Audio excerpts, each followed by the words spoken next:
All right, good afternoon, everyone. Thank you for coming. Today, our office, the U.S. Attorney's Office here for the Northern District of Illinois, filed a one-count criminal information in district court here in Chicago, charging Commonwealth Edison Company with bribery involving a high-level state of Illinois elected official identified as Public Official A. ComEd has agreed to resolve that charge pursuant to a deferred prosecution agreement. Under that agreement, ComEd has made several admissions regarding the bribery allegations in the information, which I'll talk about a bit more in a few minutes. ComEd has also agreed to pay a $200 million fine, which I understand to be the largest fine in the history of this district, criminal fine, to cooperate with our office's ongoing corruption investigation and to make substantial enhancements to its corporate compliance program. It's important to note that under the agreement, ComEd may not seek to recover any portion of the $200 million fine through customer surcharges or fees. ComEd also cannot take a tax deduction in connection with that fine.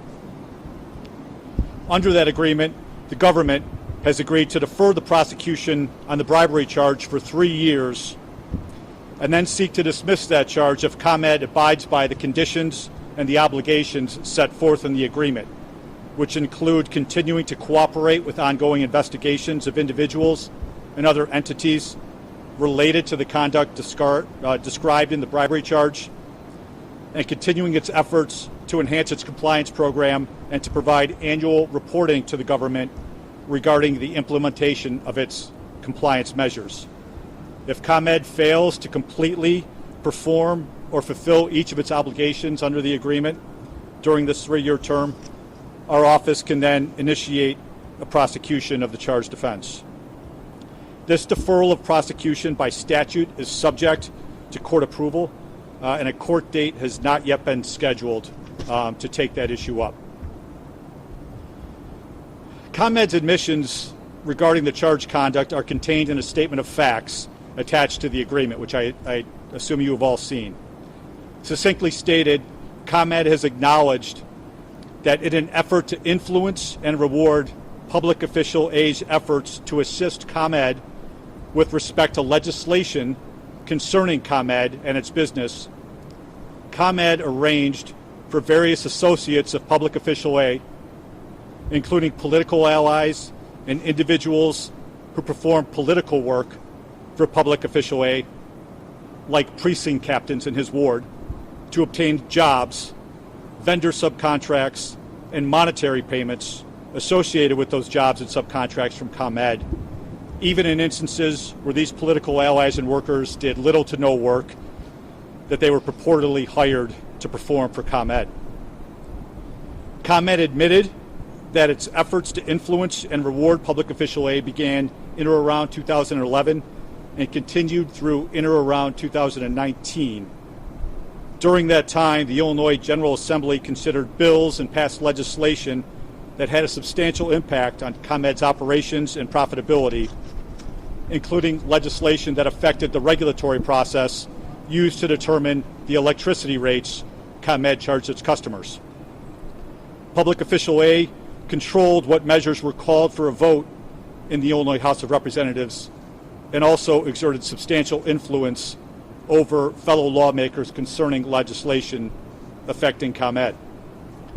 As set forth in greater detail in the statement of facts, ComEd admitted that it arranged for jobs and vendor subcontracts for Public Officials A's political allies and workers, and that those people performed little to no work that they were purportedly hired to perform.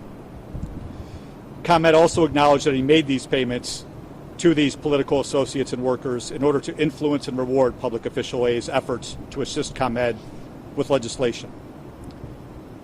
In addition to these jobs and contracts, ComEd further admitted that it undertook efforts to influence and reward Public Official A, including by appointing an individual to ComEd's board of directors at the request of Public Official A, retaining a law firm at the request of Public Official A, and accepting into the company's internship program a certain amount of students who resided in the Chicago ward where Public Official A was associated. So I think, as you can see, in many ways, this agreement, including and specifically ComEd's statement of facts, it speaks for itself. But it also speaks volumes about the nature of the very stubborn public corruption problem we have here in Illinois. The admitted facts detail a nearly decade-long corruption scheme involving top management of a large public utility, leaders in state government, consultants, and several others inside and outside of government. In 2 words, it's not good. But our federal investigations of corruption in Illinois are ongoing. We have a lot of work ahead of us, and we will get that work done. As I've said before, if people have information that they believe that can be helpful to our enforcement efforts to hold individuals or entities accountable for their criminal conduct relating to the abuse of public trust, I strongly encourage them to reach out to the FBI. The number at the FBI is 312-421-6700. Please reach out. We are interested in any information that people have. Before I turn it over to my colleagues that are here from the FBI, Special Agent in Charge Emerson Bowie, and from the IRS, Special Agent in Charge of IRS Criminal Investigation, Kathleen Enstrom, I would like to thank the people who have worked this case up to this point, the several AUSAs who are here for their outstanding, tireless work, and also like to thank the agents from the FBI and the IRS for all of their outstanding efforts as well. With that, I will turn it over to Special Agent in Charge Bowie to make a few comments, and then Special Agent in Charge Enstrom, and after that, I will take a few questions. Thank you.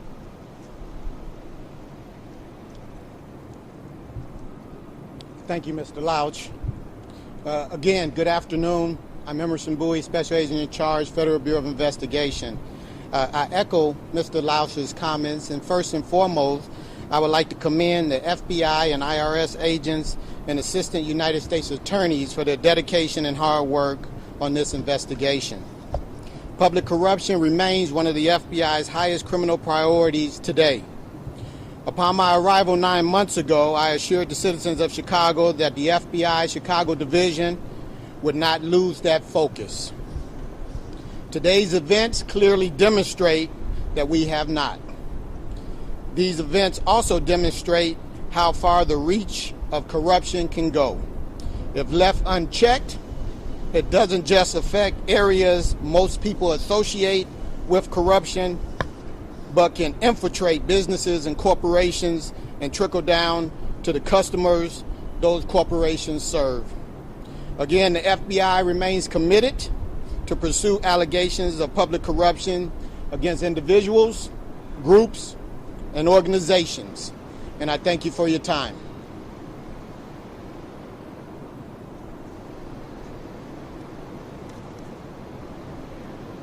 Good afternoon.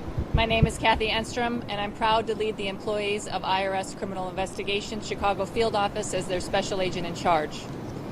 Our country's economic system is based on free trade, competition, and fairness. It's what makes our country great, and it's why people all around the world still call the United States the land of opportunity. But it only works when we are all playing by the same rules. When one company decides to play by their own set of rules and circumvent the laws of the country, it upsets the balance of fairness and must be checked before corruption becomes the accepted law of the land. ComEd's actions, described in their admission of guilt, represent an intentional and premeditated effort to undermine the process of fair and open competition. They must be held accountable. By resorting to bribery and conspiring with a trusted public official, ComEd not only let down its employees, but also its customers. Unfortunately, both will now suffer the consequences of the steep penalty leveraged against the company today. IRS Criminal Investigation is committed to investigating fraud and political corruption on all levels. We shine bright lights in dark corners and expose financial fraud and corporate misconduct wherever they exist. Organizations involved in this type of criminal activity should take today's actions as both a warning and an opportunity. We will find you too. It is not too late to get on the right side of the law. I'd like to thank the U.S. Attorney's prosecution team and our FBI partners in this successful resolution. Thank you. U.S. Attorney Lausch.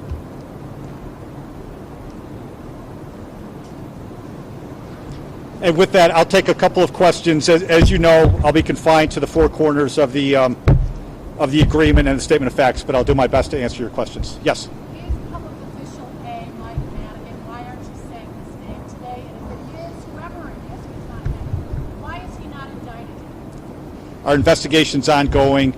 Not going to comment on the identity of public official A at this point because public official A has not been charged with anything. So our investigation's ongoing is all I can say at this point. Yes.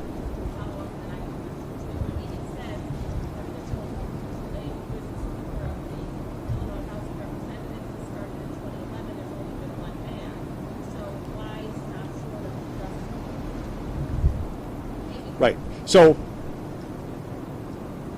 when an individual is not charged, we don't identify a particular individual. We describe the facts and circumstances as they are, and so that's it. And we're not going to comment on the identity of public official A. Yes. Second.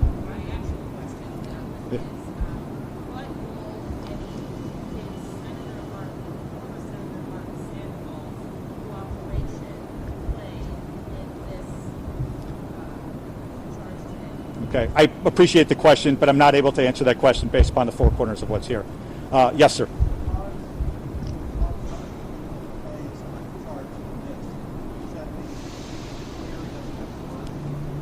Our investigation's ongoing. It's vibrant, and it'll continue. As I mentioned before, we realize we have a lot of work to do, and we're going to get that work done. Yes.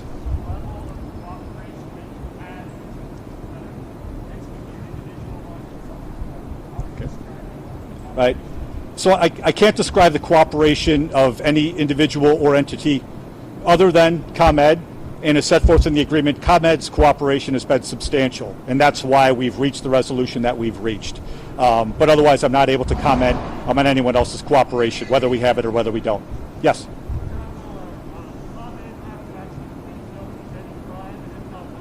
Okay, so the way that the DPA is set up is an information is filed, and then it will go before a judge. I believe Judge Ness has the case. And at that point, we will ask him to defer the prosecution until the 3-year term, the end of the agreement. At that time, assuming ComEd complies with all the obligations, we would dismiss the charge at that time. So they would not plead guilty to any particular charge. That said, as you see, there's a detailed statement of facts which makes several admissions in connection with this case. If ComEd were to somehow breach this agreement, at that point, we as the U.S. Attorney's Office would be to proceed on this charge and other charges and prosecute them. But would it be ComEd? Say you would like to ComEd and you would prosecute, or would you be specific about who, what individuals might be prosecuted? So that leads to a great point. This agreement is with only ComEd. It doesn't resolve any liability one way or the other for any other entity or any other individual. So Ann Commissiory, obviously was the head of ComEd. Where does it stand with her today? Is she part of the cooperation? Right. I'm not going to make any comment on that. Yes.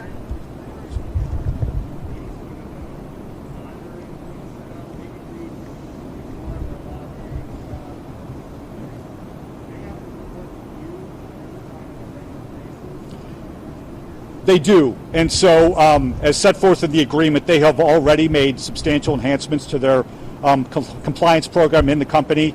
I think that's attachment B to the DPA, and then attachment C actually is the reporting requirement. They have an annual reporting requirement that they will make to our office about how that compliance program is proceeding, and anything that's positive or potentially negative in connection with that. Yes.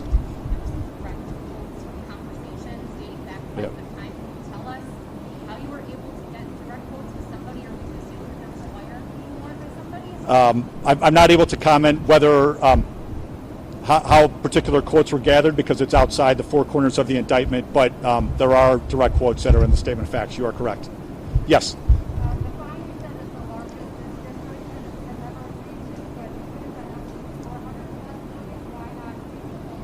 Yeah, that's a great question. And so the fine amount is determined. We look at the sentencing guidelines, and just to get a little granular on you there. And we do this in every case. If it's a plea agreement with an individual, we look at what the sentencing guidelines tell us. And here, the sentencing guidelines told us that based upon the aggravating factors and the mitigating factors, it would be a fine of $240 million to $480 million. Okay, and because we had a company that had remediated, was cooperating and agreeing to cooperate going forward, and had also enhanced its compliance program and agreed to report on the compliance program, we agreed to agree to a reduced fine that is consistent with how we handle cooperation deals in this district. It's consistent with how cooperation agreements are handled throughout the country for corporate entities like this. So that's why we landed on the $200 million. Yes.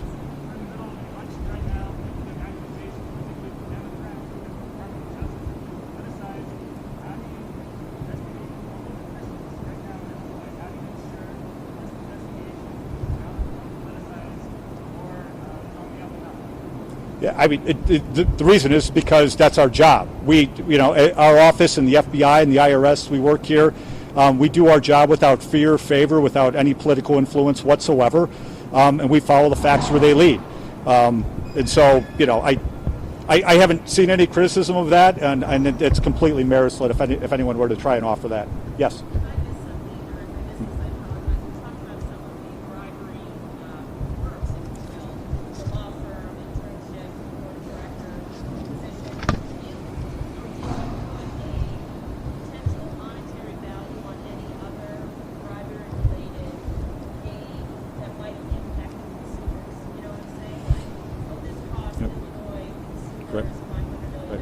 Right. All I can point you to there is, I believe it's the last paragraph of the statement of facts, where it indicates that the legislative benefit that was reasonably foreseeable was more than $150 million, and upon that is what the guidelines are based upon. Yes. Right. But no changes or recommendation or requirement of changes to the regulatory structure. Obviously, that involves state government, but why not pursue that? Is that something that the General Assembly should consider, albeit with presumably public official needs to let them know? Right. Well, I'm not going to comment on what the public or what the General Assembly should or should not do. What this agreement covers is ComEd, and I think what this agreement reflects is that ComEd did take a hard look at their compliance structure. There were changes it needed to make, and they've made those changes, and now we'll see over the next few years whether they can effectively implement them and use them as part of their ongoing business. You did say that, of course, you're going to watch to make sure that they don't pass this fine on to the customers. Right. There are going to be people today who are going to say, we're going to pay. What do you tell them? Right. Well, what I can tell you is, from our standpoint, that's what we put into the agreement. That's their obligation not to do that, and that will be on ComEd to make sure that happens. If they don't do that, if we have evidence that ComEd is passing this on to the customers in some fashion, we would consider that as to whether or not they've complied with the agreement. Yes.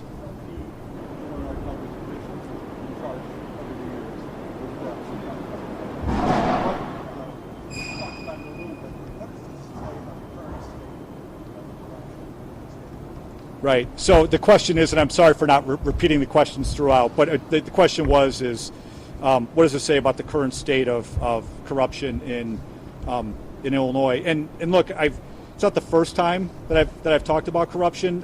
I think, as a lot of you know, I haven't talked a lot about many things. I've talked about violent crime a lot, and I have talked about corruption a bit, and I always describe it as a very stubborn problem. It continues to be a stubborn problem.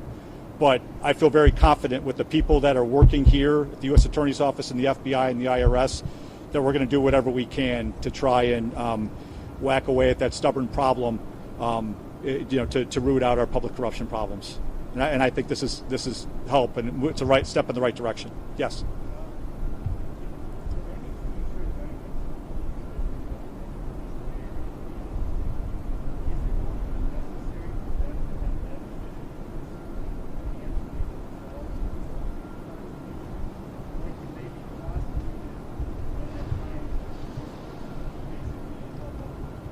Okay, so the question is in prosecuting a public official, do they need to benefit personally, or can others benefit essentially? And frankly, that's a pretty complex question. It depends upon the nature of the conduct and whether it fits the particular elements of the statutes that are charged. And the short answer is sometimes a corruption charge is appropriate if it does benefit someone personally, and other times a charge is appropriate if it benefits someone else.